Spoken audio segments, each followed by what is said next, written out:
Welcome to the American Citizens Abroad podcast. I'm Michelle, and today I'm chatting with John Allen, a podcaster, singer-songwriter and musician, stand-up comedian, powerlifter, writer, and an American living in Norway. Welcome, John. Thanks for joining us today. Well, hello. How are you guys? We're pretty good. Currently, you're in Norway. How long have you lived there, and what brought you there? Well, I've lived in Norway since the 5th of June, 2002, and it was love that brought me here. My wife is a Norwegian citizen. We met when I was living in the Chicago area. We got married in 2001, lived there for about 18 months, and then we came to Norway and been here ever since. Have you always wanted to live abroad, or could you tell us about your journey? No, it's not that I didn't want to live abroad, but I never expected to live abroad. Now, I am a United States Marine, so when I was active duty, I served most of my time on Okinawa, Japan. So being abroad and serving my military service overseas was, quite the exciting experience. But after the Marines, I always figured I would just live in the United States. I was finished with active duty in 1994, and I never suspected that 6 or 7 years later I would end up in a different country, much less Norway. I never expected that. Well, you have some diverse interests. Let's start with the podcast. How long have you been podcasting, and what got you interested in it? I've been podcasting since the end of February, beginning of March of 2020, so I haven't been doing it that long. But I have been highly productive. I think I'm up at 142 episodes right now. I really enjoy it. I really love it. It's a great way for me to gain knowledge, to make new contacts, to learn new things. It inspires me, speaking with the people that I speak with, it inspires me, it motivates me to continue what I'm doing. So I absolutely love it. The reason for me podcasting, now, years ago, quite some time ago, my wife and a few other friends and associates had always been kind of pushing me to either start a podcast or maybe try and get into radio. It's not that I resisted the thought, but it just didn't interest me. And then in November of 2019, I lost my son to a heroin overdose. I'm sorry. Yeah, thank you. And it crushed me. I mean, it totally broke me down and crushed me. I had no more ambition. I was isolating myself. I mean, it was just a really, really rough time. My wife, she's the smartest person I know. She said, "You know what, John, you need to find something that will motivate you, something that you can use to get inspiration and kind of get back into the game, get back to being productive. And why don't you start a podcast?" And you know what? It just clicked. It's like, yes, of course I should start a podcast. Originally, I thought I would just do solo episodes and just kind of talk, almost like an audio blog in a way. Mm-hmm. I figured out just a few days before my planned start of the podcast that I will get more out of it if I invite guests, people who interest me, people who inspire me, people who can give me a new set of knowledge. So most of my episodes from day one up until now, most of them are with a guest, but very often I get on there solo and talk about what's on my mind, what's on my heart. And it's a podcast that's based in inspiration. Selfishly, for my own inspiration, peripherally, I hope that the conversations that I have, whether it's solo or with a guest, it's a conversation that my viewers and listeners can possibly learn something from or be inspired by. And I'm not a guru. I mean, I'm not trying to be the preacher. I'm just trying to put my journey out there, my quest for knowledge and inspiration, and hopefully someone else can be inspired by that. So that's my podcast in a nutshell. And what's the story behind the name of your podcast? The Comin Home podcast with John Allen. Well, of course, I have to put my name in there, John Allen. But the Comin Home part, as you mentioned, I'm also a musician, and I had written a song. Well, I wrote this song way back in 2004, 2005, a song called Comin Home. In the lyrics of that song, I'm singing about not homesickness, but just a reflection on what it's like being away from home and what will it be like when I go back? Will people still recognize me? Will I still recognize them? That song, Comin' Home, I don't know, it just fit for the podcast. Metaphorically, I was looking to come home, through my podcast, looking to come back home to that get up and go guy that I always was. Again, I was very depressed, very upset after losing my son. And I just needed to get back or come home to my old self. So it just fit to put the name of that song into my podcast. So I think you answered my next question. I was going to ask you to encapsulate your podcast in about 2 or 3 words, and what would they be? It would be inspirational, introspective, motivational. And again, first and foremost, for myself, for my own inspiration, my own knowledge, my own motivation. But peripherally, I'm hoping that my viewers and listeners can also be inspired, motivated, and they could possibly learn something. And changing topics, how long have you been a musician? How many instruments do you play? I play bass, I play guitar, keyboards, and I'm a vocalist. What I'm best at is the vocal side of things. Well, actually, I'm probably best at the songwriting part of it all, but my favorite instrument is my voice. Wow, I've been singing since I was a kid. It started in the church. That's where I learned my sense for harmonizing, hearing those good gospel songs sung in church where everybody's harmonizing and all of that. I was rather the latecomer when it came to taking up an instrument. I first started playing piano. My sister used to take piano lessons when we were little, and then I just started peeking in her lesson books and kind of taught myself how to play. But I didn't really start, professionally playing or recording music until after I came here to Norway. I think my first recording was in 2003. And the first songs that I wrote for other bands and artists, that started in 2002, shortly after I came here to Norway. It's kind of an advantage to be an American in a country where English is not the first language, and yet the musicians want to perform their songs in English. So I got a lot of gigs as a songwriter or a lyricist for other bands and artists right away. And where can we find some of your work? You can find all of my work on Spotify, iTunes. If you look for a band called the Remy Brothers Band, I've written most of the lyrics for their songs. They're more like a classic rock, Southern States rock type of sound. My music, which is also on Spotify under my artist name, John Allen. My full name is John Allen Reese. But for my podcast and my music, I just use John Allen. The songs that you'll find out there so far, it's more of an acoustic soul R&B type of thing. And the songs that I'll be releasing in the near future, they're more of a full sound, with more electric guitars and bass, a little bit more of a funk, soul, rock melting pot of music. But I've also written metal, a band called Red Rockets. They're more of a metal, hard rock type of thing. I've written their stuff. I've written for a famous Norwegian artist by the name of Jonas Fjeld. He's like the Norwegian answer to Neil Young. He's been around since the middle 70s. He's performed with people like Rick Danko from the band, people who remember the band from the 70s. Rick Danko and Jonas Fjeld had a project together in the 90s. I get around, I guess you could say.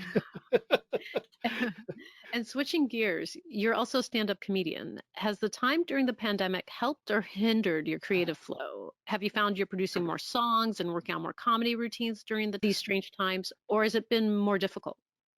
Well, I am writing like never before, both for my music, for stand-up, and for a book project that I have. So these COVID times have actually been quite productive for me.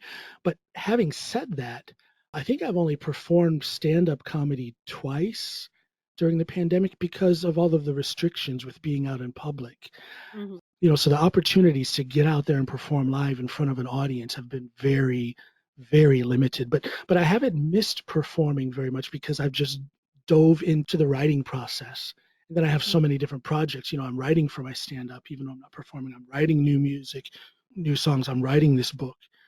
There were plenty of opportunities to do live streaming music, and people got into this live streaming of comedy. But I feel like I would have been missing something. I mean, I know I would have been missing something by not having that audience. I want to smell the sweat. I want that direct physical feedback from the crowd, whether it's stand-up comedy or music. So very little performing, maybe 2 times with stand-up comedy during the whole COVID times over the past year. going on to powerlifting. And I admit, Yes. I know nothing about this sport whatsoever. So you might have to explain a bit more to me. How long have you been powerlifting? Well, I've been training with weights since I was 11 years old. I played football. I was a running back. To supplement my performance on the football field, I lifted weights. So my familiarity with lifting weights and getting strong, building muscle, that started when I was 11 years old. I started competing in bodybuilding around 1996 or 97, and that was bodybuilding. But almost right away, I mean, going way back to when I was 11 years old, I figured out that I was a pretty strong guy. But it wasn't until 2015 that I shifted my focus from just general strength training and bodybuilding to powerlifting. You know, a lot of people mix up weightlifting and powerlifting, but those are two totally different sports. Weightlifting is the two Olympic lifts that you'll see in the Olympics, the clean and jerk and the snatch, and those are overhead lifts. Whereas powerlifting is three lifts combined. It's squat, bench, and deadlift. Mm. Straightforward, those three lifts. So I do squat, bench, and deadlift. And again, I started that in 2015, just after all of these years of being super, super strong. And I just kind of realized all of a sudden that, hey, you know what? If I start competing in powerlifting, I could maybe make a name for myself. And I'll be doggone, but I did make a name for myself. I got on the United States national team, the Masters national team for the USA Wow. already that first year. It was real interesting because here I am living in Norway, but I made the US national team. But I was so proud to have done that. So I competed in the North American Championships that year in 2016, representing the United States. It's one of my proudest achievements as an athlete. It was pretty cool. And then in 2019, the year I turned 50, I actually set the Norwegian record for the squat. And that's pretty cool. You know what? That's the athletic achievement that I'm most proud of because it destroyed the myth. It's an example of destroying the myth that when you reach a certain age, your athletic career is over. You know, you hear people say, oh, it's all downhill after 40, or some people say after 30, and that's just not true. How popular is it in Norway? Have you been able to compete during Powerlifting? the pandemic? Yeah, powerlifting. A lot of competitions were shut down during the pandemic, you know, just for safety reasons. Things are just now starting to come back as far as competitions here in Norway. So I haven't competed since 2019. It was right after I set that squat record that I had yet another shoulder surgery. I've been having some problems with my shoulder since 2015. So I've been on a little break because of this, the most recent surgery that I had in 2019. It just kind of made things even more cool that I set that record in the middle of all of these shoulder surgeries. Again, I'm so proud of that. So excuse me while I brag. The way I look at it, hey, you asked for the story, so here it is. Do you think you'll pick it up again? Oh, I haven't stopped. Okay, I haven't good. stopped. Part of my rehab after each surgery has been to maintain as much strength and muscle mass as possible. I mean, that just aids in the healing process. You know, with a bad shoulder, of course, I can't bench very much. And Mhm. bench is one of the three power lifts. As I stated, there's still two other lifts. I'm far from finished with powerlifting, far from finished. Shifting gears again, what is the Loyal Oak Arts Collective? Could you tell us about them?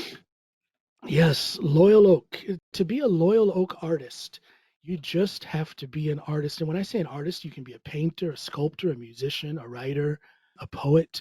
It doesn't matter what type of art you perform. You just have to be an artist who is interested in being a part of a collective of fellow artists. We support each other. And it can be as simple as tagging each other on social media posts. It can be as simple as promoting the work of one another. It's just a gathering place for like-minded artists. The name Loyal Oak, that's also the name of my band when I perform live. The band that backs me is called Loyal Oak. And that comes from an area of my town back in Norton, Ohio. This area was called Loyal Oak. And I always thought from like 7 or 8 years old that Loyal Oak would always be the cool name, the coolest name for a band. When I started with music, I had to name my band Loyal Oak. It's the name of my company, Loyal Oak Productions, Loyal Oak Artists. Do you think living abroad has changed you? Can you imagine what you would have been like if you'd stayed in the US? You know, I think about that all the time. Let's look at, for example, like I said, I've had a whole series of shoulder surgeries. I think I've had 8 shoulder surgeries since 2016. And I think about if I would have had the need for so many surgeries back home in the States, I would probably be unemployed and bankrupt because of the medical costs. But living here in Norway with socialized medicine, it's free. It still blows my mind after living here for 19 years. It still blows my mind that I just don't have to worry about paying for medical procedures. It's just not an issue at all. When I think of my current economic situation and think about what that economic situation would be back home in the States, yeah, I'm probably living a different kind of life with a different level of happiness than what I would have had I stayed back in the United States. But above and beyond that, I think living overseas has made me a wiser and more observant person. It's very easy to be short-sighted. You know, you live in the States, you're only concerned, or your main concern is what happens in the States. And while that's not in itself a negative thing, I do think that a lot of people miss the opportunity for a lot of life lessons because their vision is so centralized and focused almost exclusively on what happens in the United States and what affects the United States. Living overseas has opened my eyes to how the world is connected, how the different nations, how different people are connected regardless of where they live. ACA advocates on behalf of U.S. citizens living abroad. What are some of the issues you personally deal with as an American living outside the U.S.? Taxation, or rather the law and the rules that say that as an American citizen, I have to file American taxes even though I live overseas. I'll just say it openly, I think that is absolutely ridiculous. It is an unnecessary hardship on a lot of people. It's quite expensive, and I just don't understand it. If I were a millionaire, multimillionaire, making above a certain amount of money, I understand the law says I would have to pay taxes to the United States. That I understand. But for the average Joe, semi-successful American citizen living overseas, I just don't understand why American law puts us under this ridiculous hardship. Because that's exactly what it is. It is a ridiculous hardship. What do you hear from the community of Americans overseas about their issues? I don't know of a single American here in Norway who has not complained about the issue of having to file taxes while living here in Norway. And other Americans that I'm in contact with who live in other nations also speak on that issue about what a hardship it is. That seems to be a universal thing that just about every American out here, whether they live in Norway or some other nation besides the United States, we're feeling the hardship of having to file taxes. I think also that the Americans that I know here in Norway have a heightened political engagement. They're very aware of the issues. They're very occupied with the issues and the whole issue around voting, the whole issue around the polarization of politics in America. That is a common thread that is discussed among those of us living here in Norway who are American citizens. We talk a lot about the current situation with this drastic, dramatic, and at times violent polarization in the United States.